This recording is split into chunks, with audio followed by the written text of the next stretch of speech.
Puji Tuhan, selamat pagi Bapak Ibu Saudara yang dikasihi oleh Tuhan Yesus Kristus. Kembali lagi dalam program Berkat Pagi GPDI Immanuel Garut. Salam sejahtera dalam kasih Tuhan kita Yesus Kristus. Sebelum kita memulaikan setiap aktivitas kita pada pagi hari ini, kita akan terlebih dahulu dalam program Berkat Pagi mendengarkan kebenaran firman Allah. Kita akan membuka Alkitab kita di dalam Kisah Para Rasul, pasalnya yang ke-5, ayatnya yang ke-12. Sekali lagi Kisah Para Rasul pasal 5, kita akan baca ayatnya yang ke-12. Saya bacakan.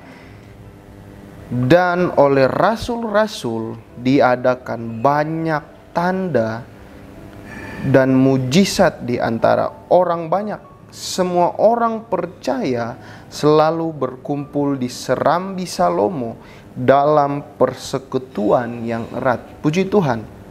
Sampai di sana pembacaan kita. Saudara yang dikasihi Tuhan, kita akan membahas surat Kisah Para Rasul yang ditulis oleh Rasul Paulus, rasul yang diurapi. Dalam masa ini adalah satu masa di mana ketika Tuhan Yesus terangkat ke sorga, dan dia mengutus murid-muridnya untuk memberitakan firman kebenaran. Dan saudara, kalau kita pelajari kisah para rasul ini adalah bagaimana kita melihat peranan Roh Kudus, peranan Roh Allah yang menyempurnakan gereja pada masa itu. Banyak orang-orang yang dipakai secara luar biasa oleh Allah waktu gereja mula-mula waktu itu. Dan salah satunya adalah 12 murid Yesus yang Yesus tinggalkan. Murid-murid Yesus diperlengkapi dengan kuasa. Kita lihat dalam Kisah 1 ayat 8. Dalam Kisah 1 ayat 8, tetapi kamu akan menerima kuasa kalau Roh Kudus turun ke atas kamu, dan kamu akan menjadi saksiku di Yerusalem, di seluruh Yudea dan Samaria, dan sampai ke ujung bumi. Jadi sebelum ada mujizat, sebelum ada tanda-tanda yang heran di Yerusalem waktu itu, ayat ini yang dialami oleh rasul-rasul. Ada kuasa, ada power. Kalau dalam bahasa Inggrisnya dipakai kata ada power, ada kekuatan yang Allah berikan lewat Roh Kudus kepada murid-murid, sehingga apa? Mereka mampu mengadakan mujizat yang luar biasa. Saudara yang dikasihi Tuhan, dalam kehidupan kita butuh yang namanya mujizat. Mujizat yang adalah apa? Mujizat yang memberi makna bahwa Tuhan itu ada. Ada satu hal-hal yang seakan-akan mustahil yang akan terjadi. Tetapi ketika ada mujizat, kita bisa melihat bahwa oh, ternyata Tuhan melihat. Tuhan melihat ada hal yang kita butuh dalam hidup kita. Contoh, Bapak Ibu mungkin mengalami hal-hal yang tidak mengenakan. Ada penyakit-penyakit yang sudah bertahun-tahun engkau derita. Tetapi ketika engkau berdoa, percaya Tuhan, percaya Roh Kudus, ada satu mujizat yang luar biasa. Dengan mujizat itu kita bisa melihat bahwa ada Allah, ada pertolongan.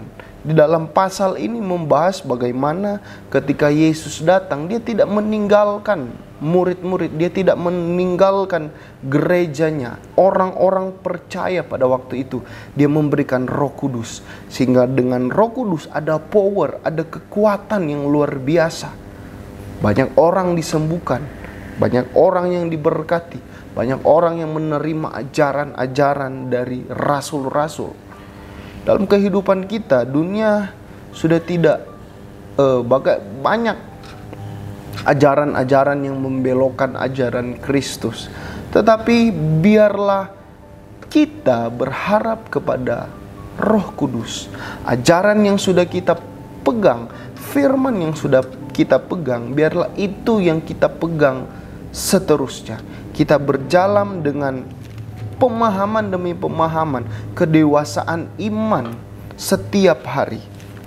Di sini dikatakan Dan oleh rasul-rasul diadakan banyak tanda dan mujizat di antara orang banyak.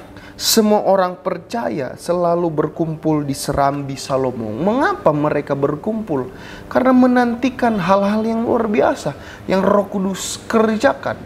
Saudara yang dikasihi Tuhan, bagaimana kalau kita datang kepada Tuhan dalam persekutuan kita beribadah memuji Tuhan? Kenapa kita datang ke gereja? Kenapa kita datang ke bait Allah? Karena kita menantikan kehadiran Tuhan di dalam hati kita. Di dalam 1 Korintus, di dalam surat Korintus itu dikatakan tubuh kita adalah bait Allah. Artinya kita menantikan roh Tuhan selalu ada di dalam diri kita. Bagaimana orang-orang percaya waktu itu, orang-orang yang sudah mengenal Kristus, baik waktu Yesus ada ataupun Yesus sudah terangkat, mereka diteruskan dengan setiap pelayanan rasul-rasul.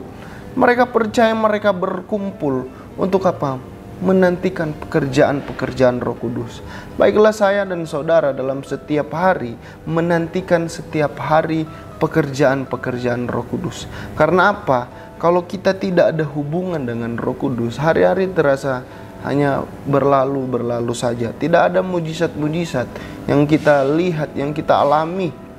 Tidak ada tanda-tanda yang luar biasa, baik dalam pekerjaan kita, baik dalam usaha. Kalau kita mengutamakan Tuhan, kita percaya ada hal-hal yang luar biasa yang Tuhan akan kerjakan. Baiklah, setiap hari ini kita mau mengandalkan Tuhan, kita mau percaya akan setiap mujizat, tanda-tanda yang luar biasa yang Tuhan kerjakan di dalam setiap kehidupan kita. Puji Tuhan, demikianlah kebenaran firman Tuhan, kiranya memberkati kita semua bagaimana kita menjadi orang-orang dewasa di dalam Tuhan.